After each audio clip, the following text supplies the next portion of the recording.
केदारनाथ से सीधे बद्रीनाथ, एक ऐसा मार्ग जिससे गुजरने के बारे में कोई सामान्य मानवी तो सोच भी नहीं सकता था, जहां मानो मनुष्य जीवन का अस्तित्व ही नहीं था। ऐसा कुछ भी नहीं था जो मनुष्यों को जीवित रहने देने का कारण बने। अगर कुछ था तो बस कदम कदम पर खतरा।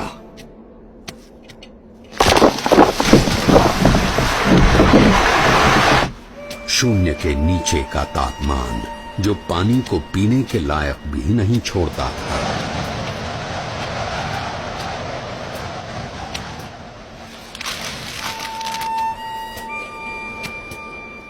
मीलों तक फैली हुई बर्फ जैसे विपत्तियों का महासागर, और हर क्षण मृत्यु का आह्वान।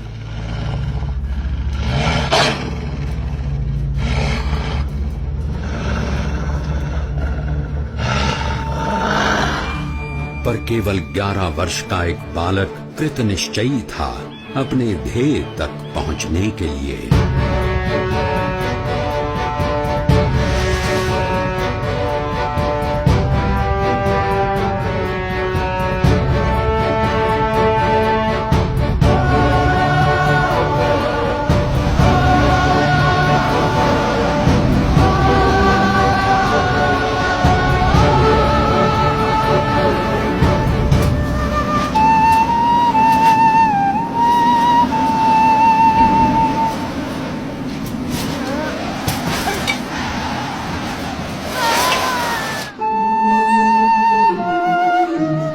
परमात्मनि यो रक्तो विरक्तो अपरमात्मनि।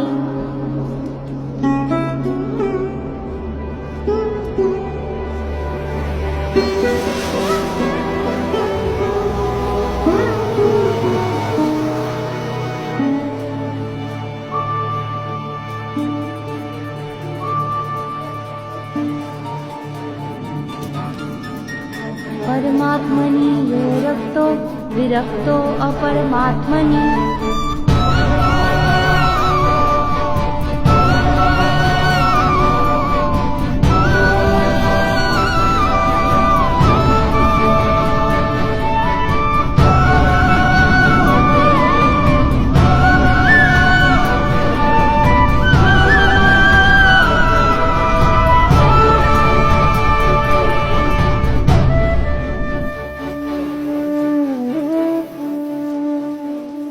इस ठंड में हम लोग यहाँ कंबल ओढ़कर भी ठीक से सो नहीं पा रहे, और वो बच्चा नंगे पांव खुले शरीर केदारनाथ से सीधे बद्रीनाथ के विकट रास्ते पर अकेला चल पड़ा है।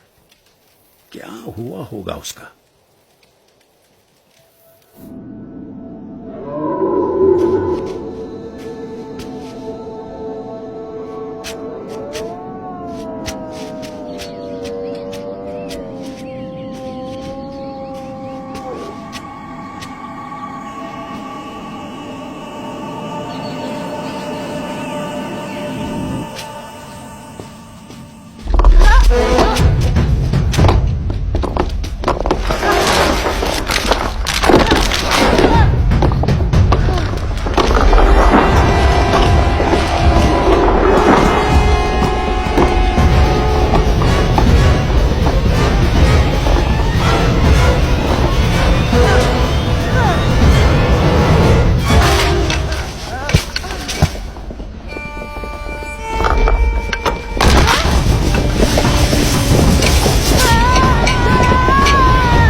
ऐसा क्या था जिसके कारण कोई भी प्रकार की परिस्थिति नीलकंठ वर्णी को रोक सकने में असमर्थ हो जाती थी।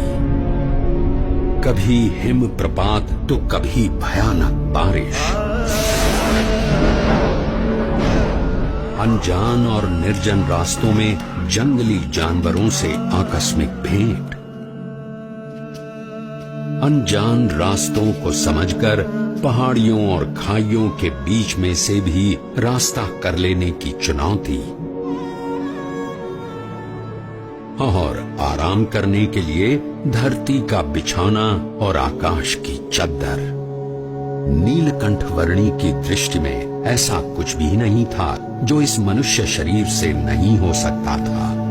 देह भाव से पर और मनोभाव से पर नीलकंठ वर्णी की आध्यात्मिक स्थिति ही ऐसी थी जो किसी भी परिस्थिति से ऊपर उठकर उनकी कल्याण यात्रा को आगे बढ़ाए रखती थी।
ऐसे विपरीत हालात में भी अपने नियम, धर्म और अपनी भक्ति के नित्य क्रम के साथ कोई भी समझौता न करके भक्ति की प्रणाली की पुष्टि करता हुआ एक ऐसा उदाहरण नीलकंठ वर्णी ने प्रस्थापित कर दिया जो सदा के लिए भक्ति रीति का पोषण करता रहेगा।